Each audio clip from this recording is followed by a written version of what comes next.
Salam satu akal sehat semuanya, selamat datang di channel kami tempat menceritakan sebuah fictional story untuk temani kegabutan kalian. Dan sebelum video dimulai, tolong dukung channel ini dengan pencet tombol subscribe-nya. Dan jika sudah, mari kita mulai.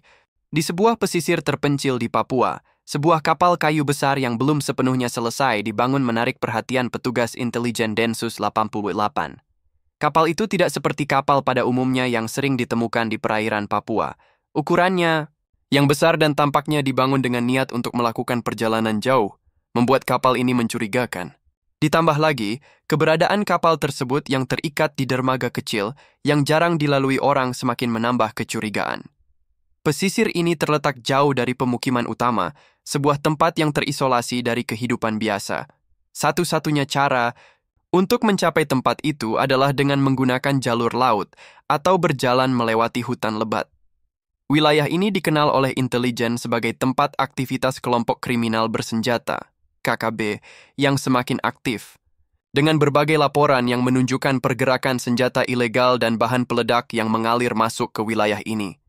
Densus 88, unit khusus anti-terorisme dan anti-kejahatan yang terlatih dalam operasi penyergapan semacam ini, menerima informasi dari sumber yang tidak dapat dipublikasikan.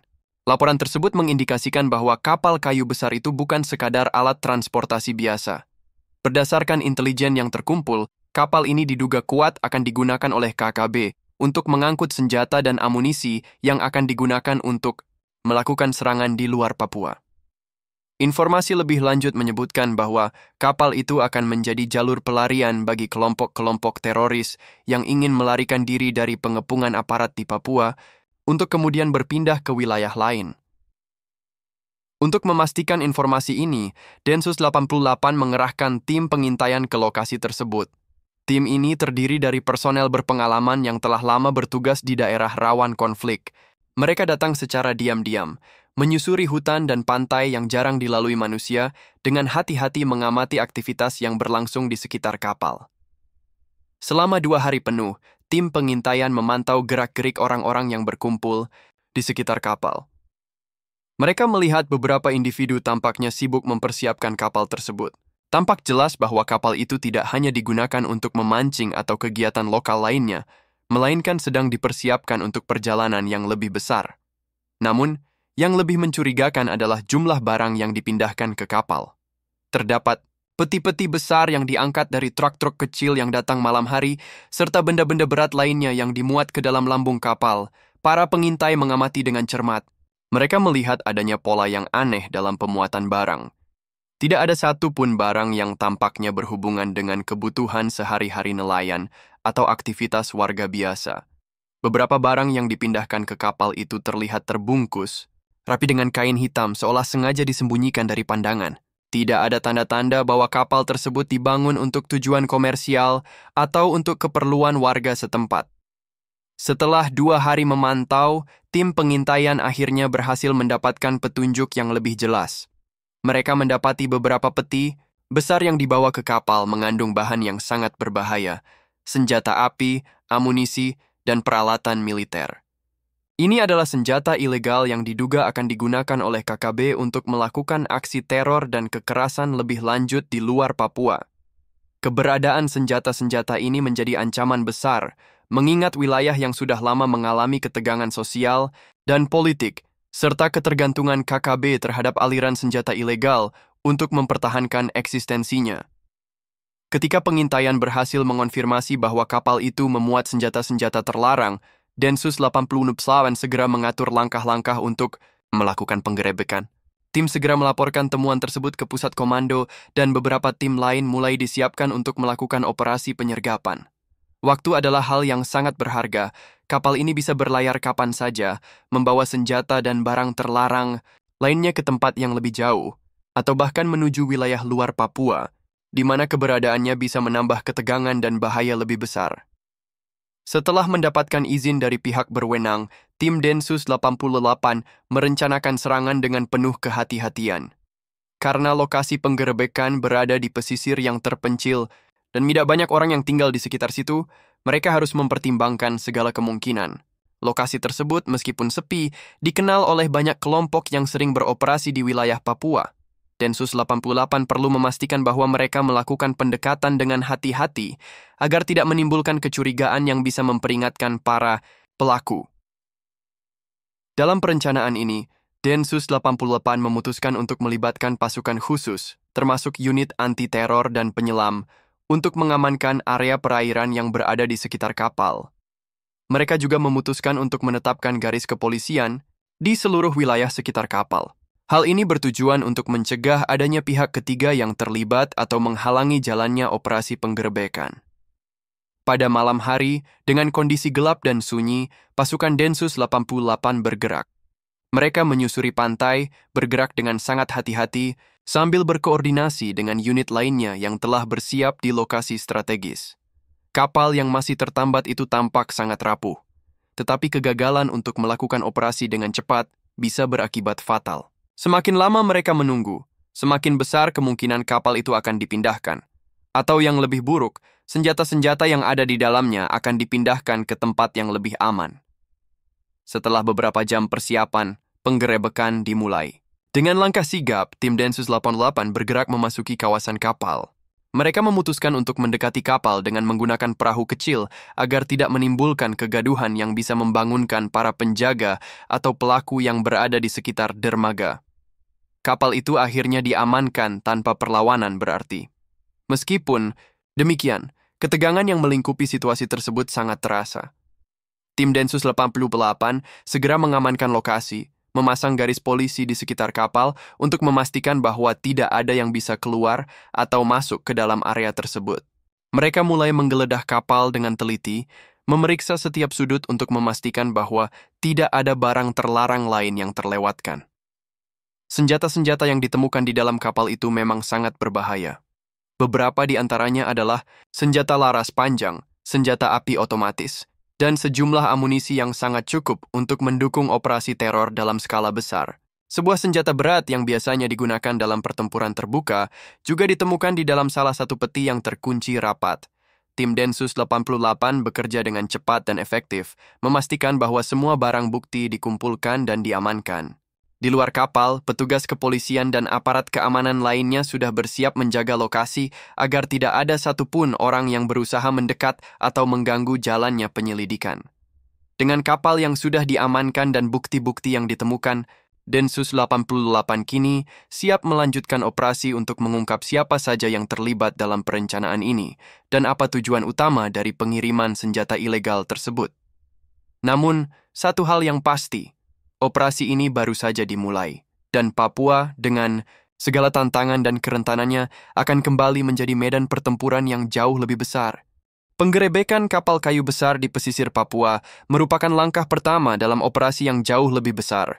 Meskipun kapal itu sudah diamankan dan senjata-senjata ilegal yang ditemukan di dalamnya telah dipastikan, tantangan yang lebih besar masih menunggu. Densus 88 tahu bahwa ini bukan sekadar penyitaan senjata biasa. Ini adalah bagian dari jaringan yang lebih luas, yang melibatkan lebih banyak individu dan lebih banyak tempat yang harus diungkap. Oleh karena itu, penggerebekan kapal tersebut hanyalah permulaan dari serangkaian langkah yang harus diambil untuk menuntaskan kasus ini. Setelah kapal diamankan dan peti-peti yang berisi senjata ilegal dikeluarkan, Densus 88 segera melanjutkan tahap kedua dari operasinya, pengintaian lebih lanjut dan pendalaman informasi. Unit intelijen yang terlibat langsung dalam penggerebekan kapal harus kembali bekerja dengan hati-hati. Mereka harus mencari tahu siapa yang berada di balik pengiriman senjata ini dan kemana senjata-senjata tersebut akan dibawa. Sebagai bagian dari upaya penyelidikan yang lebih mendalam, tim Densus 88 mengidentifikasi kebutuhan akan penyusupan informasi lebih lanjut ke dalam jaringan KKB yang ada di Papua. Setelah beberapa hari pasca penggerebekan, tim intelijen yang berpengalaman diperintahkan untuk melakukan penyusupan ke dalam komunitas-komunitas yang lebih kecil di sekitar daerah penggerebekan. Pengetahuan tentang cara beroperasi kelompok kriminal bersenjata di Papua sangat penting untuk memahami bagaimana mereka mengatur operasi mereka dan siapa saja yang terlibat di dalamnya. Setiap informasi, sekecil apapun, bisa menjadi petunjuk yang mengarah pada individu-individu kunci yang bertanggung jawab atas operasi pengiriman senjata tersebut. Pendekatan yang digunakan oleh Densus 88 sangat hati-hati. Mereka tidak ingin membangkitkan kecurigaan yang bisa menggagalkan misi besar mereka. Oleh karena itu, mereka memutuskan untuk menggunakan metode yang lebih diam-diam. Salah satu strategi utama yang digunakan adalah menempatkan beberapa anggota tim intelijen di dalam wilayah-wilayah yang dekat dengan lokasi penggerebekan. Mereka ditempatkan di kota-kota kecil dan desa-desa terpencil, yang sering menjadi tempat transit atau tempat berlindung bagi anggota KKB yang melarikan diri dari pengejaran. Dengan menggunakan metode penyusupan ini, Densus 88 berharap dapat memperoleh informasi langsung dari mulut masyarakat lokal, yang mungkin telah melihat atau mendengar sesuatu yang tidak biasa. Mereka mulai mendekati beberapa penduduk yang diketahui memiliki hubungan dengan kelompok teroris. Namun, untuk menjaga identitas mereka tetap tersembunyi, mereka tidak boleh terlihat sebagai pihak berwajib.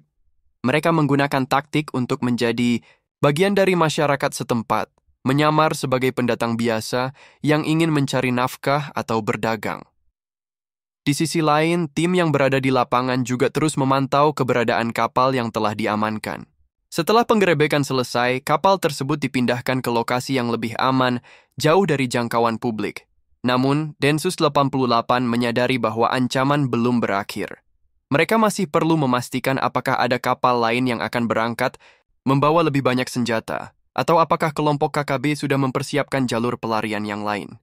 Informasi yang diperoleh dari kapal tersebut akan dianalisis untuk mendapatkan gambaran lebih jelas tentang tujuan pengiriman senjata dan siapa saja yang terlibat di dalamnya. Pada hari ketiga pasca penggerebekan, tim Densus 88 kembali melakukan pengintaian lebih dalam di sepanjang pesisir dan di wilayah sekitarnya. Mereka menyadari bahwa kelompok KKB tidak hanya aktif di daratan, tetapi juga memiliki jalur-jalur laut yang sering digunakan untuk membawa senjata dan logistik lainnya. Keberadaan kapal yang terletak di daerah terpencil ini bisa jadi hanya satu bagian dari rangkaian lebih besar yang mencakup beberapa lokasi yang tersebar di seluruh Papua. Karena itu, Densus 88 harus memastikan bahwa tidak ada satupun celah yang tertinggal. Sementara itu, analisis terhadap barang bukti yang ditemukan di kapal menunjukkan beberapa petunjuk baru yang mengarah pada jaringan yang lebih besar. Peti-peti berisi senjata yang disembunyikan dengan rapi memiliki tanda-tanda yang sama dengan senjata yang sebelumnya digunakan dalam berbagai serangan oleh kelompok KKB. Tanda-tanda ini menunjukkan bahwa senjata tersebut mungkin berasal dari luar negeri, dan bisa jadi merupakan bagian dari pengiriman ilegal yang lebih besar. Sebuah jaringan yang menghubungkan Papua dengan negara-negara tetangga bisa jadi merupakan sumber utama dari arus senjata ilegal ini. Dalam upaya untuk melacak lebih jauh, Densus 88 bekerja sama dengan pihak-pihak internasional, termasuk badan-badan intelijen negara tetangga, untuk mengungkap asal-usul senjata-senjata tersebut. Informasi yang diperoleh dari berbagai sumber menunjukkan bahwa senjata-senjata ini tidak hanya diperuntukkan bagi kelompok KKB yang beroperasi di Papua, tetapi juga bisa saja digunakan untuk mendukung kelompok-kelompok separatis lainnya di wilayah Indonesia atau bahkan negara-negara di sekitar Papua. Proses penyelidikan ini membutuhkan waktu yang sangat lama, dan tidak jarang Densus 88 merasa tertekan oleh batasan waktu yang ada. Setiap informasi yang ditemukan harus diverifikasi dengan hati-hati, karena setiap kesalahan bisa berakibat fatal bagi keamanan operasional mereka. Untuk itu, mereka terus melakukan pendekatan yang sangat hati-hati, sambil tetap menjaga keselamatan tim mereka di lapangan. Namun, meskipun tantangan terus berdatangan, ada kemajuan signifikan yang dicapai dalam penyelidikan ini. Sumber-sumber informasi mulai memberikan petunjuk lebih lanjut mengenai siapa saja yang terlibat dalam pengiriman senjata tersebut. Salah satu individu yang teridentifikasi adalah seorang pelaku yang memiliki akses langsung ke jaringan penyelundupan senjata internasional. Informasi ini membuka peluang baru bagi Densus 88 untuk melacak rute pengiriman dan orang-orang yang bertanggung jawab atas pengiriman senjata ilegal ke Papua. Pada akhirnya, semua informasi yang berhasil dikumpulkan akan digunakan untuk merancang operasi besar berikutnya. Penggerebekan kapal kayu di pesisir Papua hanyalah titik awal dari sebuah operasi yang lebih besar untuk membongkar jaringan senjata ilegal di seluruh wilayah tersebut. Densus 88 tahu bahwa ini adalah tugas yang sangat berisiko, namun mereka juga menyadari bahwa jika operasi ini berhasil, mereka bisa memutus rantai pasokan senjata yang sangat berbahaya bagi kedamaian dan keamanan Indonesia. Setelah penggerebekan yang mengguncang, Densus 88 berfokus pada upaya untuk mengejar sisa-sisa jaringan yang masih tersembunyi. Kapal kayu besar yang ditemukan di pesisir Papua hanyalah pintu masuk ke sebuah konspirasi yang lebih rumit, dan tim intelijen Densus 88 tahu bahwa mereka belum mencapai titik akhir dari pengungkapan jaringan pengiriman senjata ilegal. Keberhasilan mengamankan kapal itu, meskipun penting, hanyalah langkah pertama dalam menggagalkan ancaman yang lebih besar. Seluruh operasi ini mengharuskan mereka untuk menggali lebih dalam, mengikuti setiap petunjuk yang ada, dan terus memantau segala kemungkinan yang dapat mengarah ke pihak-pihak yang lebih berbahaya. Penyelidikan pasca penggerebekan tidak bisa diselesaikan dalam hitungan hari. Ini adalah upaya jangka panjang yang melibatkan pemetaan seluruh jaringan yang mengalirkan senjata ilegal ke wilayah Papua. Tim Densus 88 melanjutkan upaya mereka dengan sangat hati-hati. Mereka harus memahami alur pengiriman senjata yang lebih besar dan memutus setiap jalur yang bisa digunakan oleh kelompok teroris untuk melarikan diri atau melanjutkan aktivitas mereka.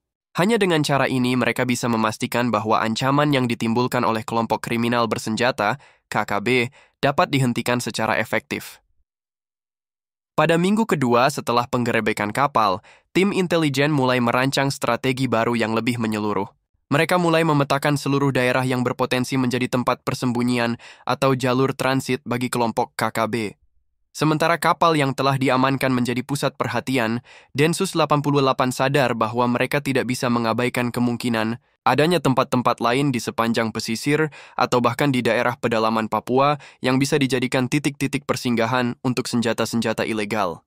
Intelijen yang didapat menunjukkan bahwa pengiriman senjata-senjata ini tidak hanya terbatas pada satu wilayah, melainkan merentang jauh ke dalam hutan-hutan lebat dan desa-desa terpencil di sekitar pegunungan Papua. Pengintaian dilakukan dengan cara yang sangat hati-hati dan tersembunyi. Beberapa tim intelijen yang telah lama berpengalaman di lapangan dikerahkan untuk melakukan pengamatan secara langsung di wilayah yang diketahui sering digunakan sebagai jalur keluar masuk barang ilegal. Mereka beroperasi dengan menggunakan identitas palsu, menyamar sebagai masyarakat biasa yang tidak mencurigakan.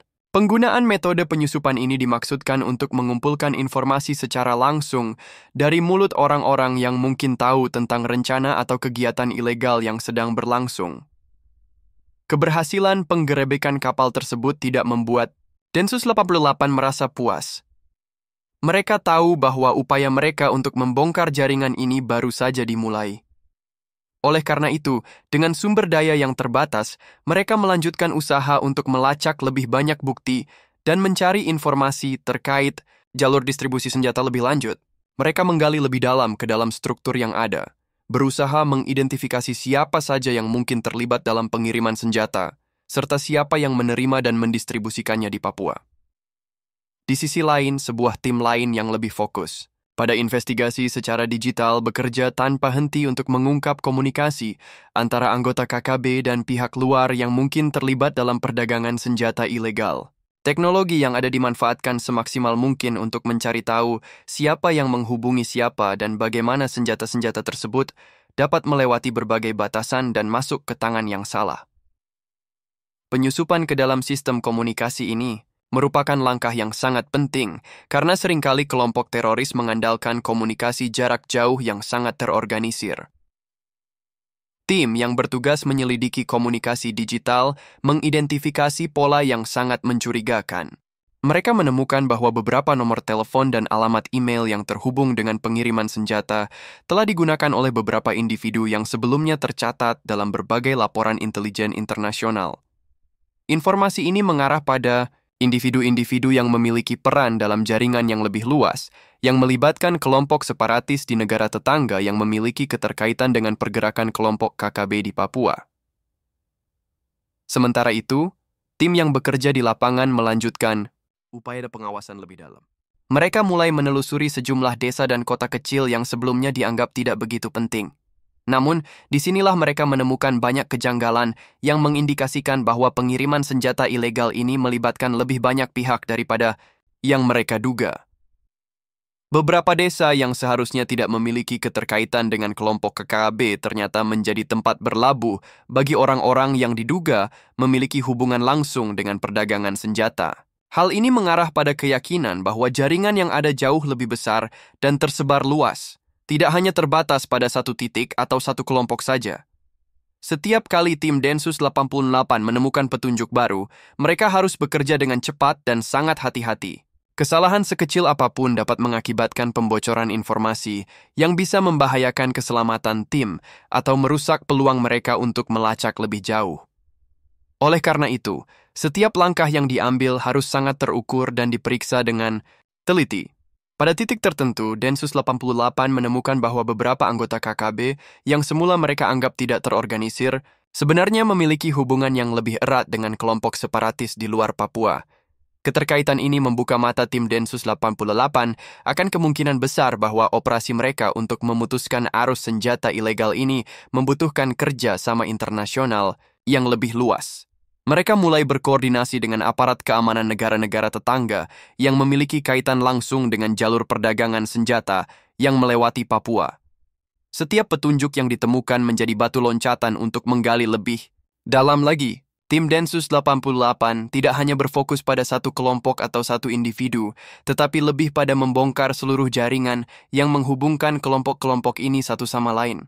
Pekerjaan ini tidaklah mudah, karena jaringan yang ada sudah sangat terorganisir dengan banyak pihak yang terlibat, baik di dalam negeri maupun di luar negeri. Beberapa bulan setelah penggerebekan kapal pertama, Densus 88 berhasil mengungkap lebih banyak jaringan yang terhubung dengan kelompok separatis Papua. Mereka menemukan bahwa jaringan ini jauh lebih besar dari yang diperkirakan, dengan banyak pihak yang memiliki peran dalam menyelundupkan senjata-senjata tersebut melalui berbagai jalur. Proses pengumpulan bukti dan analisis informasi terus berjalan, dan setiap informasi baru yang didapat semakin memperjelas gambaran yang lebih besar mengenai pergerakan senjata ilegal di wilayah ini. Namun, meskipun upaya mereka semakin mendalam, tantangan yang dihadapi Densus 88 semakin berat. Mereka harus terus bekerja dalam kerahasiaan dan hati-hati, sembari melacak setiap jalur yang mengarah ke individu-individu yang terlibat dalam jaringan ini. Dan meskipun semakin banyak bukti yang mereka kumpulkan, mereka tahu bahwa pengungkapan penuh terhadap jaringan senjata ilegal ini akan memerlukan waktu, kesabaran, dan kolaborasi yang lebih luas. Setelah berbulan-bulan melakukan penyelidikan, Densus 88 mulai merasakan semakin dekatnya titik akhir dari operasi ini. Meski mereka telah mengungkap banyak jalur distribusi senjata ilegal dan mengidentifikasi banyak individu yang terlibat, rasa cemas yang terus menggerogoti tim tetap ada. Setiap langkah yang mereka ambil di wilayah yang penuh ketegangan ini membawa mereka lebih dekat ke ancaman yang semakin nyata, namun juga berisiko. Keberhasilan satu penggerebekan atau penangkapan baru saja membuka tabir lebih banyak pertanyaan dan teka-teki yang harus dipecahkan. Tim yang terlibat dalam operasi ini sangat memahami bahwa perjuangan mereka bukan hanya untuk menghentikan peredaran senjata ilegal, tetapi juga untuk memutuskan kekuatan yang mendasari aktivitas-aktivitas KKB di Papua. Mereka tahu bahwa senjata bukanlah satu-satunya masalah. Pengiriman senjata ilegal adalah bagian dari masalah yang lebih besar yang melibatkan ideologi ekstrim, kekerasan, dan pengaruh internasional yang tidak mudah dipahami. Itulah sebabnya, meskipun banyak petunjuk telah ditemukan, Densus 88 tidak bisa merasa puas hanya dengan membongkar sebagian kecil dari jaringan ini. Titik terpenting dalam babak baru ini adalah pemahaman yang mendalam tentang siapa yang mengendalikan seluruh operasi perdagangan senjata tersebut. Mereka mulai menyadari bahwa pengiriman senjata ke Papua tidak hanya melibatkan kelompok separatis yang ada di wilayah tersebut, tetapi juga melibatkan pihak-pihak luar yang berperan sebagai penyedia senjata. Mengungkap keterlibatan pihak-pihak internasional ini membuka sebuah dimensi baru dalam perjuangan mereka. Melalui berbagai saluran komunikasi, Densus 88 mendapatkan informasi bahwa kelompok teroris di Papua berencana untuk melaksanakan serangan besar di sejumlah wilayah strategis. Serangan ini direncanakan untuk dilakukan setelah pasokan senjata terbaru tiba di tangan mereka. Oleh karena itu, Densus 88 merasa bahwa waktu mereka semakin terbatas. Mereka harus memecahkan setiap lapisan dari jaringan ini, dari tingkat terendah hingga yang paling tinggi sebelum ancaman ini benar-benar meledak. Pada minggu keempat setelah penggerebekan kapal kayu di pesisir Papua, penyelidikan semakin memasuki fase yang lebih mendalam. Tim intelijen Densus 88 mulai melacak pengiriman senjata lebih jauh ke pedalaman Papua yang selama ini sulit diakses karena medan yang ekstrem dan keterbatasan sarana transportasi. Mereka menggunakan informasi dari mata-mata lokal yang sudah disusupkan ke dalam kelompok-kelompok kecil KKB yang beroperasi di hutan-hutan Papua. Setiap informasi yang mereka dapatkan dari lapangan semakin memperjelas bahwa jaringan ini sangat terorganisir dan hampir tidak bisa ditembus. Di pedalaman, wilayah yang jauh dari jangkauan aparat keamanan, kelompok KKB menggunakan taktik gerilya yang sangat efektif untuk menjaga kerahasiaan mereka. Banyak dari mereka bersembunyi di desa-desa terpencil yang memiliki sedikit pengawasan. Para petinggi KKB pun telah menyiapkan rencana pelarian yang matang, dengan melibatkan orang-orang yang memiliki keterkaitan dengan jaringan internasional yang terorganisir. Salah satu strategi yang digunakan oleh Densus 88 untuk mempersempit jaringan ini adalah dengan mengidentifikasi sumber utama yang menyediakan senjata kepada kelompok-kelompok teroris. Mereka menemukan bahwa senjata-senjata tersebut dipasok melalui jalur-jalur tersembunyi yang melibatkan negara-negara yang memiliki kebijakan militer longgar. Jaringan ini kemudian menggunakan perusahaan-perusahaan sampingan untuk menyamarkan transaksi ilegal tersebut, membuat mereka sulit terdeteksi oleh aparat. Rute pengiriman senjata melalui jalur laut, darat, bahkan udara menjadi hal yang sangat sulit untuk diatasi. Namun, Densus 88 tidak menyerah.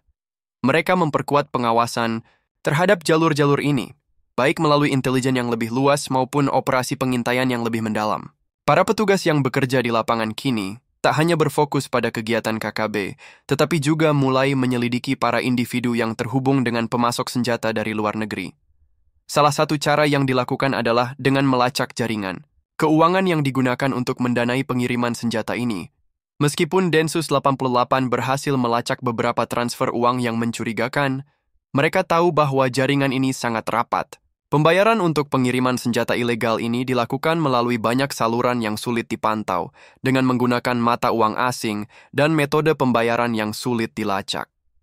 Tim intelijen kemudian melibatkan pihak-pihak lain, termasuk lembaga, keuangan internasional dan aparat negara tetangga, untuk membantu mereka menyelidiki lebih lanjut.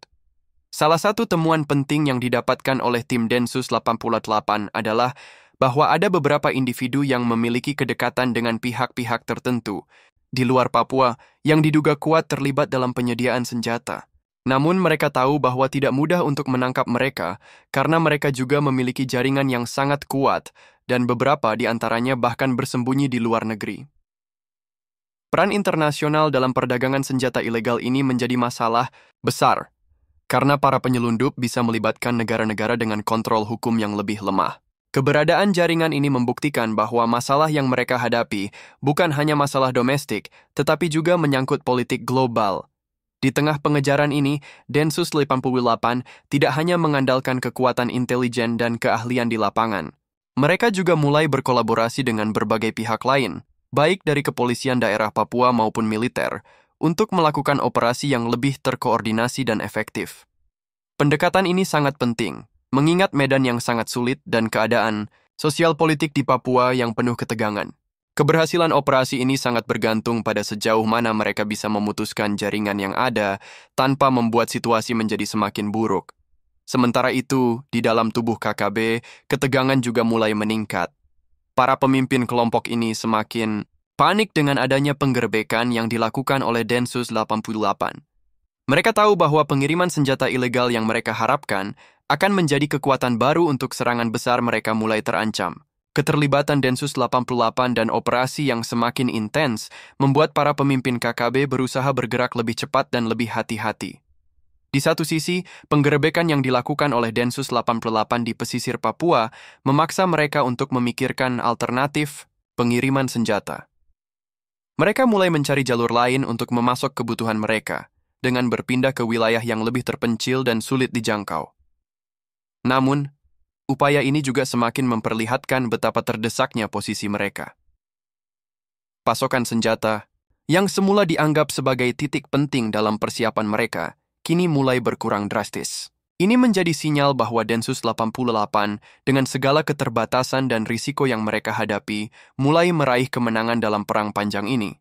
Keberhasilan ini memberi harapan bagi aparat keamanan, namun mereka tahu bahwa perjuangan belum selesai. Jaringan ini sangat kuat dan saling terhubung, dan dengan setiap penangkapan yang terjadi, akan ada lebih banyak individu yang muncul mencoba menutupi jejak-jejak mereka yang telah terungkap. Oleh karena itu, setiap langkah selanjutnya harus lebih cermat, lebih hati-hati, dan lebih terkoordinasi agar ancaman yang ada bisa diatasi secara tuntas.